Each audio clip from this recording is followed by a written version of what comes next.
네, 오늘은 우리 교육부 자녀들과 함께 예배 드리는 것을 생각하면서 가장 친숙하게 함께 나눌 수 있는 말씀이 뭐가 있을까 하다가 오늘 이 부자와 나사로의 본문을 준비했습니다. 우리가 주일학교 때부터 설교로 또 연극으로 영상으로 너무 많이 접해온 친숙한 본문이죠. 이 본문의 설교를 시작하면서 질문을 한 가지 던져보겠습니다. 여러분, 왜 나사로는 천국에 가고 부자는 지옥에 갔을까요? 예수님의 이 비유가 결국 의도하는 메시지는 무엇이었을까요? 이 메시지가 과연 그런 것일까요? 이 땅에서 가난하고 고통스럽게 살면 천국에 가고 반대로 부자로 호의호식하면서 살면 지옥에 간다 일까요? 우리는 대부분 이런 바람이 있습니다. 하나님께서 복을 주셔서 내가 좀 물질적으로 넉넉하게 부자로 살았으면 하는 바람이 있지요. 그러면 그 바람은 하나님의 뜻이 아니거나 또는 지옥에 가게 되는 굉장히 위험한 바람인 것일까요? 이 비유는 예수님께서 당시 돈을 좋아하고 부자 되기를 좋아했던 바리새인들에게 들려주신 이야기입니다. 당시 바리새인들의 생각은 이랬습니다. 잘 들어보십시오. 우리와 비슷한 면이 있는지. 바리새인들은 생각하기로 사람이 얼마나 돈이 많고 부자인가는 그가 얼마나 하나님께 복을 받고 인정받는지를 나타내는 척도이다. 왜냐하면 하나님은 의인들, 당신의 사랑하는 자들에게 물질의 복을 주시는 분이시기 때문이다. 그러므로 그 사람의 부는 그 사람의 의의 척도이자 그 사람이 받고 있는 하나님의 사랑의 척도이다. 어떻습니까? 맞는 것 같기도 하고 뭔가 문제가 있는 것 같기도 하고. 바리새인들의 생각이 이랬습니다. 그래서 바리새인들은 최대한 부자가 되려고 했어요. 왜 그럴까요? 그 부가 자신들의 의요 하나님의 사랑의 증거라고 여겼습니다. 문제는 그것과 함께 자기의 탐욕이 같이 혼재해 있는데 그것을 어떻게 구별할지 그들은 깨닫지 못했지요. 이런 생각으로 바리새인들은 자신들이 부자가 되려고 했고 자기가 부자인 것을 드러냈습니다. 왜냐하면 가난하다는 것은 신앙적으로 뭔가 문제가 있어서 하나님께 복을 받지 못하는 것으로 여겼기 때문입니다. 이런 바리새인들의 생각이 다 맞는 것일까요? 주님은 오늘 이들에게 이 부자와 나사로의 이야기를 하면서 어떤 교훈을 주고자 하실까요? 사실 부자와 나사로의 이야기에 관해서 우리가 여러 번 많이 들어왔지만 우리가 들어왔던 이야기 중에 적지 않은 부분들이 사실 누군가에 의해서 덧붙여진 것들이 많습니다. 우리가 하나님의 말씀을 볼 때 덧붙여지고 누군가에 의해서 설명된 것 이전에 하나님의 말씀 그 자체가 성경에 기록된 그 내용이 무엇인지를 먼저 우리가 주목하는 자세가 필요합니다. 하나님의 말씀 그대로를 대면하는 습관이 나중에는 하나님의 음성을, 하나님을 대면하는 은혜로 이어집니다. 오늘 본문은 최소한 부자가 왜 지옥에 갔는지, 나사로는 왜 천국에 갔는지를 명시적으로 이야기해 주지 않습니다. 오늘 우리가 읽은 본문에서 이 두 등장인물의 생전의, 살아생전의 기록은 이렇습니다. 먼저 부자를 보면 딱 한 절만 있어요. 19절입니다. 한 부자가 있어 자색옷과 고운 베옷을 입고 날마다 호화롭게 즐기더라. 부자는 물질이 넉넉했고 자색옷과 고운 베옷을 입었습니다. 자색은 지금의 보라색을 이야기하는데 당시 옷감을 물들이는 염료 중에 보라색 염료가 가장 고가였습니다. 그래서 이 자색 옷은 부유함과 권력의 상징이었어요. 주로 왕이나 귀족들이 입었고 그것을 어딘가에 쓸 때는 성전이나 또는 왕궁을 장식하는 데 쓰였습니다. 그러니 이 부자는 돈도 많았을 뿐만 아니라 당시 사회에서 상당한 지위가 있었을 것이다고도 추측해 볼 수 있습니다. 딱 여기까지입니다. 성경이 명시적으로 전해주는 그의 생전의 모습은 그가 부자였고 지위도 있었습니다. 그리고 날마다 즐겁고 호화롭게 살았습니다. 그런데 이것이 그가 지옥에 가야 하는 이유로 충분할까요? 여러분 물질이 넉넉하고 좋은 옷을 입고 조금 호화롭게 편하게 좋은 아파트, 좋은 차 굴리고 살면 그게 지옥에 갈 이유가 될까요? 충분할까요? 나사로의 생전의 삶을 보겠습니다. 본문 20절, 21절인데요. 우리 20절, 21절을 같이 한번 읽어볼까요? 같이 읽습니다. 시작! 그런데 나사로라 이름하는 한 거지가 헌데투성이로 그의 대문 앞에 버려진 채 그 부자의 상에서 떨어진 곳으로 배불리려 하매 심지어 개들이 와서 그 헌대를 핥더라. 나사로는 가난했고 병들었습니다. 그래도 먹을 것이 있는 부잣집 앞에 가야 부스러기라도 얻어먹을 수 있지 않겠느냐라는 그런 생각에 그런 부잣집 앞에서 구걸을 했습니다. 여러분, 가난하고 굶는 사람들은 어디 가면 먹을 것이 있는지 가장 중요한 이슈죠. 그의 헌 상처를 개들이 와서 핥았더라 라는 대목은 그의 비극적인 모습을 생생하게 전해줍니다. 그는 가난했고 병들었고 비극적인 삶을 살았습니다. 그런데 그의 이런 가난과 비극이 그가 천국에 가야 할 이유로 충분한 걸까요? 가난하고 비극적으로 살면 그것만으로 충분한가요? 그러면 본문으로 들어가서 하나님의 말씀을 조금 더 세밀하게 살펴보겠습니다. 본문으로 조금 더 들어가면서 이렇게 한번 질문을 던져봅니다. 오늘 우리가 읽은 본문 안에서 부자에게 없는 것이 무엇일까요? 조금 더 자세히. 나사로에게는 있으나 부자에게는 없는 것이 무엇일까요?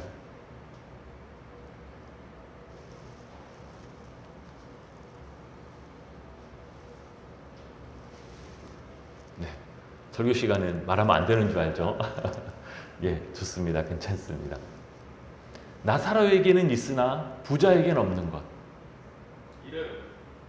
네, 역시 우리 영민 장로님이십니다. 네, 이름이 없죠. 성경의 기록에 거지는 나사로라는 이름이 있지만 부자의 이름은 없습니다. 그는 그냥 한 부자, a rich man. 상식적으로 사람들이 부자이고 유력한 사람의 이름을 기억하겠습니까? 아니면 길에 누워서 구걸하는 거지의 이름을 기억하겠습니까? 여러분이라면 누구의 이름을 기억할까요? 언젠가 나의 삶에 도움이 될지도 모르는 부자의 이름을 기억하지 누가 길바닥에 누워있는 거지의 이름을 기억하겠습니까? 아무도 기억하지 않습니다. 그런데 성경은 그 거지에게는 나사로라는 이름을 주고 계속 그를 나사로라는 이름으로 부르고 있는 반면 부자는 계속 등장하고 계속 무슨 말을 하고 있지만 그를 단 한 번도 이름으로 부르지 않고 그냥 한 부자로만 지목합니다. 우리는 이름에 관하여 중요한 한 시를 알고 있습니다. 김춘수의 꽃이라는 시. 한국 사람이라면 윤동주의 서시 다음으로 가장 많이 알고 있는 시라고 하는데요. 내가 그의 이름을 불러주기 전에는 그는 다만 하나의 몸짓에 지나지 않았다. 내가 그의 이름을 불러주었을 때 그는 나에게로 와서 꽃이 되었다. 이 시는 수없이 많은 존재하는 것들 중에 내가 이름을 불러주는 것만이 나에게 의미 있는 존재가 된다는 그런 내용을 담고 있지요. 그러면 거지 나사로의 이름은 기록하고 있는 성경에 부자의 이름이 기록되어 있지 않다는 것은 어떤 의미일까요? 성경에 이름이 없는 것, 즉 주님 앞에 이름이 없다는 것은 주님이 그를 알지 못한다는 뜻입니다. 이름이 없어서 그가 누군지 주님이 알지 못하는 것은 또 왜 그렇게 중요할까요? 주님은 열처녀 비유에서 기름을 준비하지 못해서 잔치에 들어가지 못했던, 그래서 바깥 어두운 데서 그 문을 두들겼던 그 어리석은 5 처녀에게 이렇게 말씀하셨습니다. 진실로 너희에게 이르노니 내가 너희를 알지 못하노라. 주님이 그들을 알지 못하는 것이 그들이 바깥 어두운 데로 쫓겨나는 이유였지요. 또한 마태복음 7장에서 예수님이 나더러 주여 주여 하는 자마다 다 천국에 들어갈 것이 아니요 다만 하늘에 계신 내 아버지의 뜻대로 행하는 자라야 들어가리라 라고 했을 때 어떤 사람들, 거짓 선지자들이 주님 앞에 나와서 이렇게 말했습니다. 주여 주여 우리가 주의 이름으로 선지자 노릇하며 주의 이름으로 귀신을 쫓아내며 주의 이름으로 많은 권능을 행하지 아니하였나이까.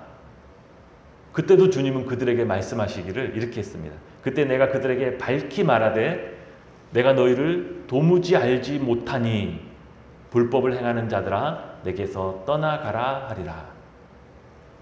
예. 주님 앞에 섰을 때 마지막 때의 모든 사람의 운명은 주님이 그들의 이름을 아느냐 알지 못하느냐에 달려 있습니다. 요한복음 10장에서 예수님은 자신을 나는 선한 목자라 라고 하십니다.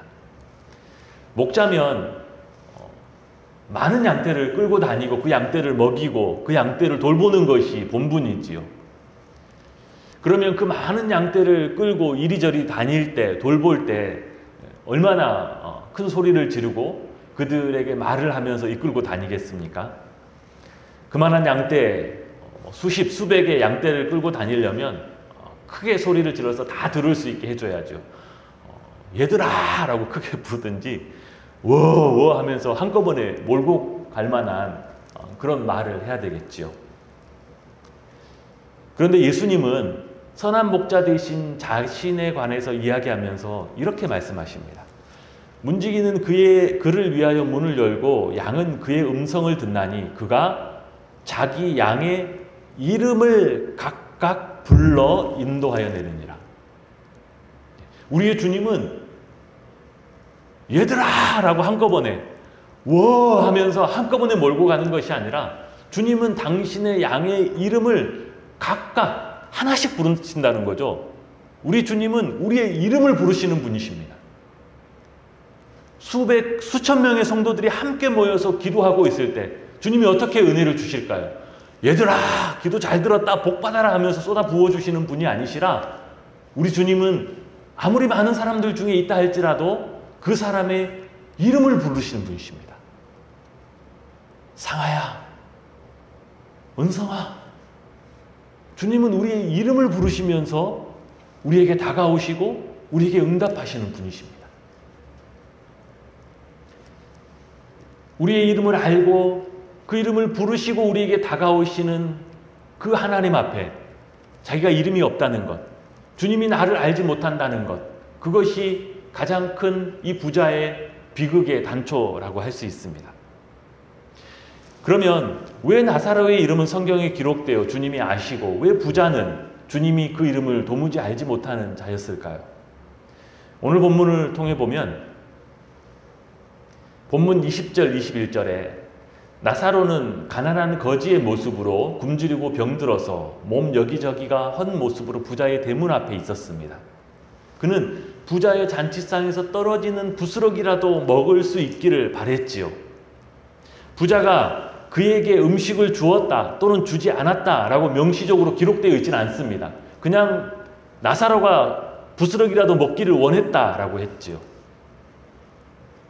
대신 더 비참해진 나사로의 모습을 묘사함으로 부자의 행동을 유추할 수 있게 해줍니다. 21절이지요. 그 부자의 상에서 떨어지는 것으로 배불리려 하매 심지어 개들이 와서 그 헌대를 핥더라. 나사로는 부자의 상에서 떨어지는 것으로라도 자신의 형편이 조금이라도 나아지기를 바랬습니다. 부자가 조금이라도 떨어진 부스러기라도 그에게 주었더라면 그의 바램대로 그의 형편은 조금이라도 나아졌을 것입니다. 그러나 오늘 본문의 의도는 나사로의 형편이 나아지기는커녕 심지어 개들이 와서 그 헌대를 핥음으로 그의 상황이 더 비참하게 되었더라라는 의도입니다. 부자는 왜 그를 돕지 않았을까요? 아니 혹 그의 마음이 딴 데 있어서 나사로가 그의 집 앞에 있는 곳조차도 몰랐던 것은 아니었을까요? 혹 그 눈에 보였어도 외면하고 싶었던 것은 아니었을까요? 하나님은 구약 성경에서 수도 없이 가난한 자들, 약한 자들을 외면하지 말라고 말씀하셨습니다. 대표적으로 신명기 15장 11절에 보면 이렇게 나와 있습니다. 땅에는 언제든지 가난한 자가 그치지 아니하겠으므로 내가 내게 명령하여 이르노니 너는 반드시 내 땅 안에 내 형제 중 곤란한 자와 궁핍한 자에게 내 손을 펼지니라. 궁핍하고 가난한 자들에게 손을 움켜쥐지 말고 손을 펴라라는 것이 주님의 뜻이었습니다. 예수님도 신약성경에 선한 사마리아인의 비유로 가르치면서 누가 이 강도 만난 자의 이웃이냐라고 물으시면서 마지막 결론이 그거였죠. 가서 너희도 이와 같이 하라. 그런데 부자는 이 모든 말씀을 외면하고 행하지 않았습니다. 부자의 죄는 재물이 많아서 즐겁고 풍요롭게 산 데 있지 않습니다. 오직 자기의 이기적인 삶을 위해서, 그것을 위해서만 살아갔고 탐욕 때문에 가난한 이웃을 돌아보라는 하나님의 말씀을 저버리고 무시하며 살아간 데 그의 죄가 있었던 것입니다. 부자는 자신이 행한 악 때문에 지옥에 간 것이 아니라 자신이 행하지 않은 선 때문에 지옥에 갔습니다. 부자의 행하지 않은 삶 그 자체가 곧 그의 삶에 주님이 없었다라는 증거이기 때문이죠. 그렇다면 나사로는 천국에 갈 만한 이유가 있을까요? 그가 행한 것이라고는 부자의 상에서 떨어지는 것으로 배불리려 한 것뿐입니다. 하나님은 부자의 이름은 알지 못했지만 이 거지 나사로의 이름은 알고 계셨습니다. 이 나사로라는 이름을 거듭거듭 계속해서 성경에 기록하지요. 이 나사로의 이름은 하나님의 도우심 또는 하나님이 도우신다 라는 의미입니다. 하나님이 알고 계시기에 그는 그냥 단순히 가난한 자가 아니었고 하나님의 도우심을 의지하여 살던 사람, 자신의 인생의 소망을 끝까지 하나님의 도우심에 두었던 사람이었습니다. 그것이 오늘 본문에서 그를 계속해서 나사로라고 부르는 의도입니다. 그의 모든 것을 알고 계시는 하나님은 그의 영혼을 천국으로 이끌면서 그가 끝까지 붙들고 살았던 그 믿음에 대한 응답을 주셨습니다. 오늘 마지막으로 살펴볼 것은 안타깝게도 부자가 지옥에까지 가서도 끝까지 깨닫지 못한 것이 무엇인가입니다. 지옥에서 부자는 처음에는 나사로를 자기에게 보내어 나사로의 손끝에 물을 찍어 자기 혀에 떨어뜨려 달라고 애원합니다. 그러나 천국과 지옥은 서로 왕래할 수 없는 곳이라고 하자 그는 두 번째 부탁을 하죠. 그것이 오늘 본문의 27절, 28절인데요. 우리 같이 한번 읽어보겠습니다. 시작. 이르되 그러면 아버지여 구하노니 나사로를 내 아버지의 집에 보내소서. 내 형제 5이 있으니 그들에게 증언하게 하여 그들로 이 고통받는 곳에 오지 않게 하소서. 나사로가 이곳 지옥으로 올 수 없다라면 저 세상으로라도 보내주십시오. 거기에 예전에 내가 살았던 방식으로 똑같이 살아가고 있는 내 형제 5이 있습니다. 그들도 결국 다 이 지옥으로 오게 될 텐데 그들에게 나사로를 보내주셔서 그들이라도 이 지옥에 오지 않게 하소서. 아브라함은 부자에게 땅에는 모세와 선지자들이 있으니 그들에게서 들을지니라고 합니다.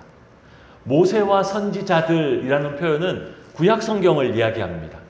성경에 처음 5권은 모세가 썼고 그 뒤는 하나님께 부름받은 많은 선지자들이 썼지요. 그래서 모세와 선지자들이라는 표현 자체가 구약 성경, 성경 말씀이라는 뜻입니다. 즉 그들에게 이미 성경 말씀이 있으니 그것을 보고 그것을 가르치는 자들의 말을 들으면 될 것이다. 이에 부자가 30절에 이렇게 말합니다. 이르되 그렇지 아니하니이다. 아버지 아브라함이여 만일 죽은 자에게서 그들에게 가는 자가 있으면 회개하리이다. 부자는 이렇게 말합니다. 말씀으로는 안 돼요. 기적이 있어야 합니다. 죽은 자가 일어나서 지옥이 있다라고 말해주면 그들도 금방 회개할 것입니다. 말씀으로만은 안 됩니다. 기적이 있어야 합니다. 이것이 이 부자의 생각이었고 외침이었고 그래서 나사로를 저 세상으로 보내달라고 했습니다. 생각해보면 부자가 지옥에 간 것은 그가 생전에 율법과 선지자들로 대변되는 하나님의 말씀을 무시하며 살았던 것에 대한 결과였습니다. 살아생전에도 하나님의 말씀을 무시하고 그 말씀으로 살지 못해서 이곳에 지옥에 와 있는 그가 이 지옥에서도 말씀으로는 안 됩니다 라고 하면서 기적이 있어야 합니다 라고 이야기하고 있죠. 하나님의 말씀에 대한 불신앙으로 지옥에 와서 그 지옥에서도 아직도 하나님의 말씀 안에 있는 깨닫게 하시는 능력, 돌이키는 능력, 살아 움직이는 그 말씀의 능력을 깨닫지 못하고 다만 사람의 눈에 보이는 기적의 위력에 더 자신의 믿음을 두고 있습니다. 주님이 보시기에 그는 과연 지옥에서도 소망이 없는 자였습니다. 아브라함도 31절에 이렇게 말합니다. 성경 말씀으로 듣고 회개할 자가 아니라면 죽은 자가 살아나는 기적으로도 회개하지 않으리라. 죽은 자가 가서 말하면 들으리다 라는 부자의 외침대로 얼마 지나지 않아서 예수님은 정말로 나사로를 죽은 자 가운데서 살려내셨습니다. 그는 부자의 집 앞에 구걸하던 거지 나사로가 아니라 베다니에 살던 마리아와 마르다의 오라버니 나사로였죠. 동명이인이었던 셈이죠. 어쨌든 예수님은 정말로 죽은 자 가운데서 나사로를 살려내셨습니다. 그러면 그 부자가 기도했던 대로 죽은 자 가운데서 다시 돌아온 사람이 있으므로 그 살아난 나사로를 보고 그의 말을 듣고 다 엎드려 회개하고 예수를 믿고 따랐을까요? 부자의 생각이 옳았다라면 그런 일들이 있었어야 됐지만 죽은 지 4일이나 지나서 벌써 썩은 냄새가 나던 그를 다시 살리셨을 때 부자가 생각했던 일들은 일어나지 않았습니다. 예수님을 반대하던 바리새인과 서기관들, 대제사장들은 끝까지 예수님을 반대했고 심지어 나사로를 살린 이 사건 때문에 이제는 단순한 반대를 넘어 예수를 죽이려는 계획을 시작합니다.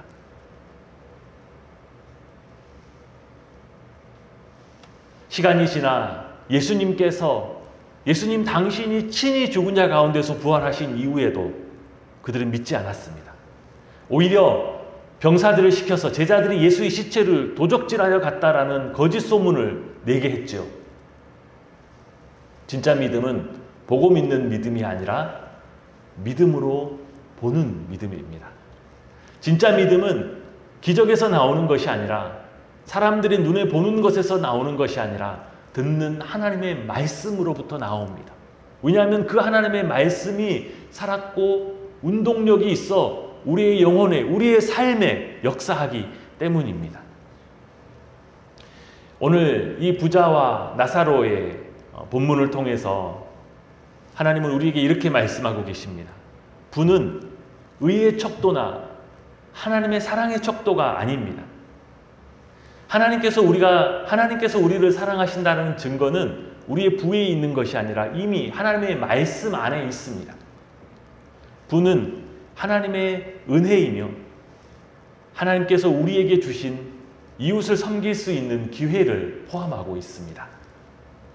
그러니 하나님께서 우리에게 공급하여 주시는 것을 가지고 자신의 탐욕을 위해 살지 말고 하나님 없이 살아가지 말고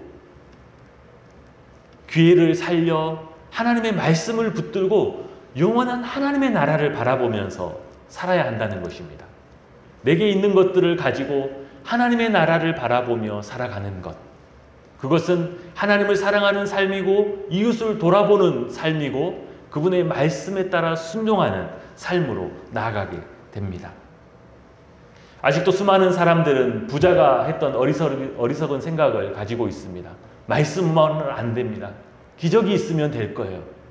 그러나 성경이 우리에게 증언해 주는 것은 말씀으로 되지 않으면 죽은 자가 살아나도 되지 않습니다. 이 하나님의 말씀 앞에 엎드려서 하나님의 뜻을 구하고 하나님이 주신 우리의 물질로 하나님의 뜻을 이루어가는 그 기회를 붙잡는 지혜로운 종들 다 되시기를 주님의 이름으로 축복합니다. 함께 기도하겠습니다. 하나님 아버지 감사합니다.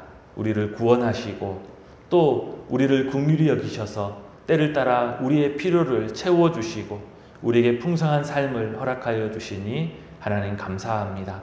하나님, 우리 주변에 있는 가난하고 궁핍한 자들을 바라보며 주님의 마음을 품게 하시고 주님의 말씀을 붙들고 영혼을 바라보며 살아가는 지혜로운 종들 다 되게 하여 주시옵소서. 이 모든 것 예수님의 이름으로 기도합니다. 아멘.